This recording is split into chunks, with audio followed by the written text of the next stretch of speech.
10 degree centigrade. ये आपने इसके अंदर डी, आखिर में ये खुद कंडेंस हो जाएगी और ये पानी जो इसके अंदर कौन सा पानी है?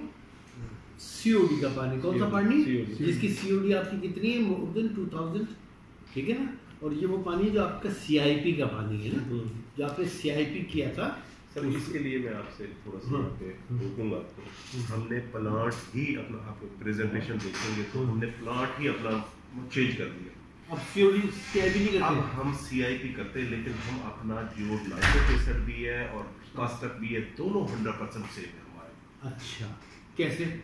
वो उसके लिए एक स्टोरी, 3 हमने स्टोरी टैंक, एक अपना रॉ वाटर का टैंक है, ठीक है, एक अपना जो है अपना कास्टिक का है, एक नाइट्रिक एसिड है, ठीक है। जब हमने चलाना है सिस्टम में रिंजिंग के बाद, जब रिंज किया तो देन हमने अपना जो है ना कास्टिक चलाना है, ठीक है। कास्टिक चलाना, जब कास्टिक का टेम्परेचर पूरा हो गया, पूरा होने के बाद टाइम भी पूरा होगा, देन वो उसी में सेव है और हम अपना जो है उसी को सेव रख रहे हैं और अपना जो है ना, यानी कि हमें बार बार उसी को यूज कर रहे हैं।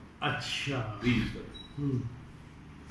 आपने जरा मुझे और आसान सी अंग्रेजी में समझाइए कि आपने अपने सिस्टम की CIP करनी है, ठीक है। फ्लेवर चल रहा था आपका मैंगो, ठीक है ना।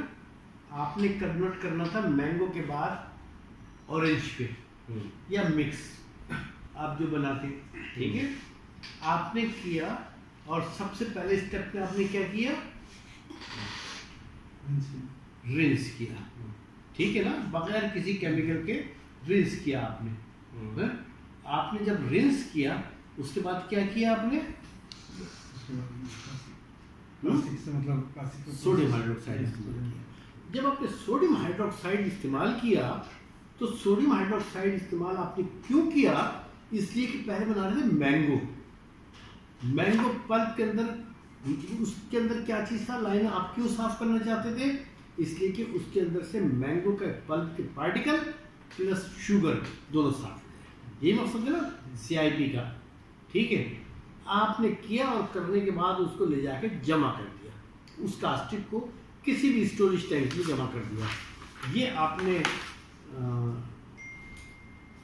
ये आपका स्टोरेज टैंक था जिसमें आपने 1% सोल्यूशन था। हाँ, 1% सोल्यूशन था। वो मैं देख लेता हूँ मैं भी, ठीक है बेटा, मैं समझ गया। हाँ, आपने 1% आपका सोल्यूशन था। अच्छा, जहाँ मैं कोई आपने वो गलत आपकी वो बताऊँ तो आप मुझे बताइएगा। नहीं सर, ये मैं अप्रोक्सीमेटली बात कर रहे हैं, तो हमें प्रोसीजर की बात कर रहे हैं। और ये देखें आप कि आप अपनी प्रोसेस में आपने बहुत अच्छा किया। आई अप्रिशिएट यू कि भाई आपने बहुत अच्छा काम किया कि आपने एक सिस्टम डिजाइन करने की कोशिश की for the sake of the saving of volume, big volume of water. मतलब मकसद क्या था? मकसद ये है कि आप ये काम करना चाहते थे कि जी हमारा पानी बचे, मुल्क और कौम का पानी बचे, राइट। आपने ये किया। अब आपने ये किया, अब इसमें जो आपने अपनी समझ के मुताबिक काम किया, बड़ा अच्छा काम किया, मैं उसको अप्रिशिएट करता हूँ। लेकिन अब अगर उसके अंदर कोई गलती है तो हमारा काम क्या है? आप ये बताएं कि नहीं भाई आपने ये काम किया, ये आपकी स्टैंडर्ड। कल सवाल मैंने ये पूछा कोका कोला वाले से, कोका कोला वाले ने भी यही बताया। मैंने वही उनको पकड़ लिया उस टर्किश को। मैंने कहा बताओ ये तुमने क्यों किया? ये तो IUPAC में आते ही नहीं है, स्टैंडर्ड ही नहीं है, ये आपने कैसे किया? अब पहले तो सोचने लगा और उसके बाद उसके साथ सर हमसे ये गलती हो गई। अब मैं आपको बता रहा हूँ कहाँ गलती हो रही है। आपने ये आपकी इस लाइन में चल रहा था मैंगो इस सिस्टम में, ठीक है ना। आपने क्या किया कि 1% सोल्यूशन दिया, पहले वॉश किया, वॉश करके इसके पानी को आप यहाँ ले गए हैं, इसमें ले आए ना, कहीं तो लगे होंगे या बाहर अलग स्टोरेज हो गया, इसमें ले गए इसी ऐसी। उसके बाद आपने क्या किया? आपने इसके अंदर कास्टिक दिया। जब आपने इसको वॉश किया, जब इसको वॉश कर रहे थे तो इसके अंदर पार्टिकल तो आए होंगे, पल्प के पार्टिकल आएंगे और शुगर भी आएगी। जब आएगी तो ये जो है इसकी ये जो आपकी COD होती है, ये किस वजह से होती है? शुगर और पल्प की वजह से, ठीक है ना। क्योंकि जब वो कास्टिक जो है इनऑर्गेनिक कंपाउंड है, इसकी वजह से सीओडी नहीं हो सकती। नाइट्रिक एसिड भी इनऑर्गेनिक है, उसकी वजह से भी नहीं हो सकती। सीओडी किस वजह से होती है? ये पल्प की वजह से। ये पल्प की वजह से, ये पल्प की वजह से जो होती है, ये पार्टिकल इसके अंदर आया। अब इसके अंदर आ गई सीओडी। अब ये वॉल्यूम आप फर्स्ट कर ले 5000 है, 5000 लीटर फर्स्ट कर ले, ठीक है ना। अब आपने क्या किया, आपने कहा अब हम उसमें कास्टिक देते हैं और कास्टिक देके आपने इसको वापस इसी कास्टिक टैंक पे ले आना, यही करें ना या कुछ और करें? ठीक है, सही ठीक है ना। पहले तो आपने वॉश करके पानी जमा कर लिया, उसके बाद क्या किया आपने 1% कास्टिक आपने दिया और लेकर इसको क्लोज साइकिल रिसाइकिल करके इस टैंक पे जमा कर दिया, ठीक है ना। ये हो गया। अब जब आप इसमें जमा किया तो इसमें से, इस लाइन में से क्या निकला? मैंगो पार्टिकल निकले और शुगर कंटेंट निकलेंगे। कितना वॉल्यूम है इसका? 500 टोटल 500 लीटर, 500 लीटर से ज़्यादा होगा, 600 लीटर, ठीक है। आपने ये दिया, देन उसके बाद क्या किया आपने? नाइट्रिक एसिड भी दिया, उसके बाद नाइट्रिक एसिड, उसके बाद आपने दिया नाइट्रिक एसिड और नाइट्रिक एसिड को एक और जगह जमा किया या इसी भी जमा किया? नहीं सर, अलग है, ये 3 टैंक है, ठीक अलग अलग नाइट्रिक। अब आपने क्या किया, इसको कनेक्ट कर दिया और ये जनाब नाइट्रिक एसिड यहाँ से दिया, यहाँ से नाइट्रिक एसिड वाला पानी जाके इसके अंदर आ गया जी। अब इस नाइट्रिक एसिड में क्या हुआ, इस पानी में इसमें कंटेंट्स शामिल होगा सोडियम हाइड्रोक्साइड के और HNO3 के, ऐसे ही हुआ ना भाई। इसके अंदर लाइनों के अंदर जो कास्टिक था वो कहाँ जाएगा?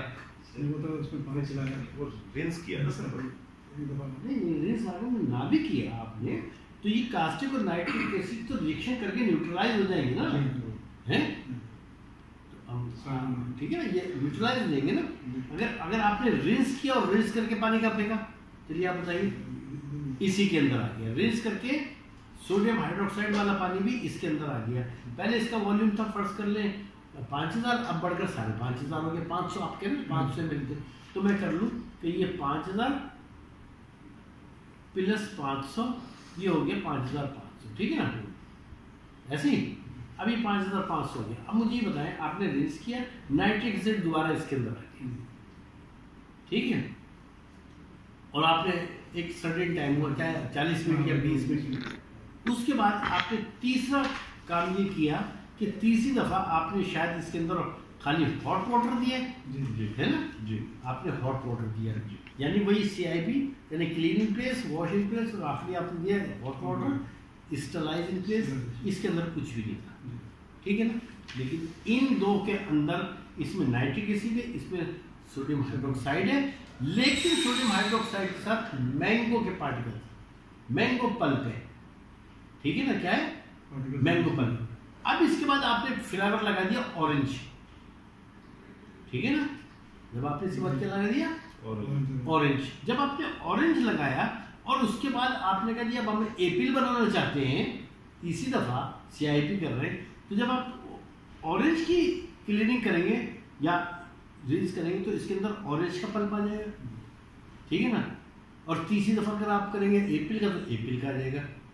3 different pulp plus same sugar, यानी apple, mango, orange plus sugar, ठीक है, आपने डाल दीजिए। इसका टेम्परेचर कितना था? उसके बाद ये नॉर्मल टेम्परेचर पे चला जाएगा ना भाई। आपने किया, अगर आपने पहले दिया भी था और 2 घंटे 4 घंटे 6 घंटे छोड़ दिया तो नॉर्मल टेम्परेचर पे चला जाएगा। जब नॉर्मल टेम्परेचर पे जाएगा, 3 पल्प इसके अंदर मौजूद है, 3 different types of pulps are present in this storage tank, right. जब ये 3 मुख्तलिफ चीज़ मौजूद हैं और तीनों मुख्तलिफ किस्म की जो है इसके अंदर, तीनों ऐसे हैं कि जिसके अंदर कोई ऑक्सीजन इसके अंदर नहीं है, तो बैक्टीरिया डेवलप करेंगे ना, हैं? करेंगे ना बैक्टीरिया डेवलप, क्योंकि आप इसको कर लिया स्टोर। जब ये बैक्टीरिया और ये फूड की कोई हिस्ट्री ऐसी नहीं है कि आपने एक दफ़ा कर लिया लेकिन आप उसको दोबारा कर लें, तीसरी दफ़ा तो आप कर ही नहीं सकते।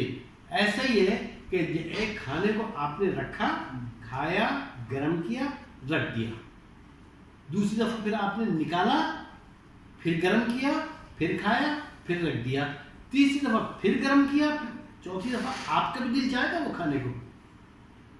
सर बता देना यार, नहीं चाहेगा ना, तो इस कौन को क्यों खिला रहे भाई? एक सर्टेन लिमिट के बाद सर हम फिर उसको पूरा वही बात आ गई ना बेटा, वही बात आ गई। अल्टीमेटली क्या किया आपने?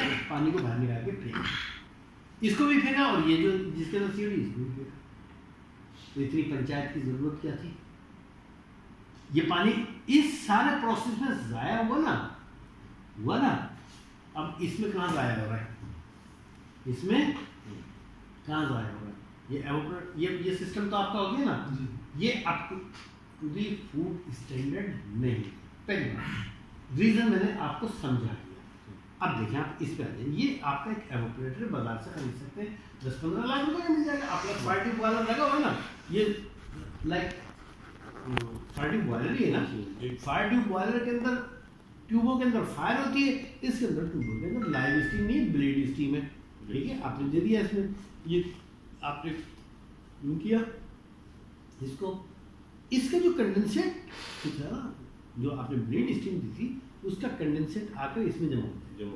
ठीक है ना, ये यहाँ से जो इसके अंदर, अच्छा क्या किया, ये CO2 वाला पानी जो आपने पहले वाला था, दूसरा था, कास्टिक वाला था, नाइट्रिक, कोई भी पानी था, आपने एक दफा किया, उसके लिए कि स्टोरेज टैंक बना दे, कोई 20 क्यूबिक मीटर का, 20 क्यूबिक मीटर का अगर आप टैंक बनाएंगे, आपको 10 क्यूबिक मीटर की 10 फुट की लंबाई चाहिए, 8 फुट चौड़ाई चाहिए और 4 फुट गहराई चाहिए।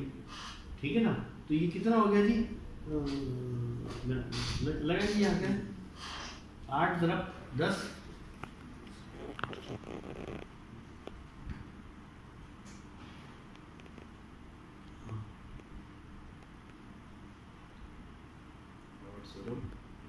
× 10 × 4 320 मल्टीप्लाइड बाई 28.31 9005। ये हो गया तकरीबन 9000 लीटर का। आपका एक CIP में कितनी दफा पानी होता है? नहीं, दोबारा करें इसको, गलत हो गया। हाँ, गलत हो गया, नहीं यार, ऐसा नहीं किया। जरा 10, हाँ, जरा 8, हाँ जी, 320 जरा 28.31